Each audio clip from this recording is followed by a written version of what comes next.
Day 3 na namin sa Mindanao. Hello mga mi. Bale dito nga is after dahilayan. Kumain lang kami, then direkta na sa third transient. Thank you nga pala sa pag-aantay sa amin ng matagal sa aming service na si Ruben. Mga around 10 a.m. na din kami nakaalis sa Bukidnon. At biyahe pa nga, papunta ng Balingoan, which is Misamis. 3 hours din ang biyahe papunta doon, kaya hinanapan na lang kami ng spot ni Ruben kung saan kami kakain ng lunch. O diba, from air, land, and sea talaga ang travel ng mga mayayaman. Almost 1 hour din naman ng travel ng Roro. At dito na ulit nagsimula ang kanya-kanya naming bitbit. Bale, 3 days and 2 nights kami sa Camiguin at may mga pupuntahan pa nga.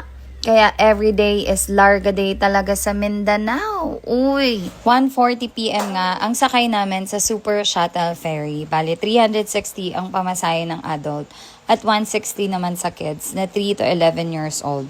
At below 3 years old naman is free na. Eto nga ang forced Roro ng mga bagets, kaya enjoy na enjoy sa view. Kami nga lang ang sige picture sa loob at mga manol sa view. O, diba? Konting screening nga lang ang ginawa sa aming mga bagahe. At pagdating nga namin doon ay ibang service at driver din ang naka-assign.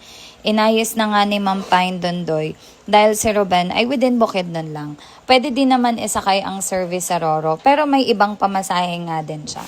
Eto nga ang mga inspired na picture na mala Titanic na Rose at Jack. O diba, hindi mo kinaya, pati sila ginulo. Dahil nga 1 hour lang naman ang biyahe ng Roro, hindi mo rin talaga mamamalaya na tapos na. At pagka maya-maya, dumating na kami sa Port of Benoni sa Camiguin. Dito nga ay sinundo kami ni Tatay Frank. O diba, meron pa ngang pa-card. At kitang-kita kung sino ang service na susunduin niya. Kalahati nga ng service is puro gamit din namin. Kaya pulpak na pulpak talaga. Bali mga afternoon na kami nakarating ng Camiguin. At dito nga is namili lang kami ng pang breakfast at dinner namin pagkakinabukasan. At raragasa na nga ulit sa Lakwatsa. Habang nasa biyahe nga hindi talaga nawawala ang kulitan at asaran. O diba? Bali buong araw lang kaming nagbiyahe today, kaya walang masyadong lakwatsa. Pero sa susunod na araw is marami na ulit pupuntahan. O diba? Ayun lang for today's video. Chika as for our day 4 here in Camiguin.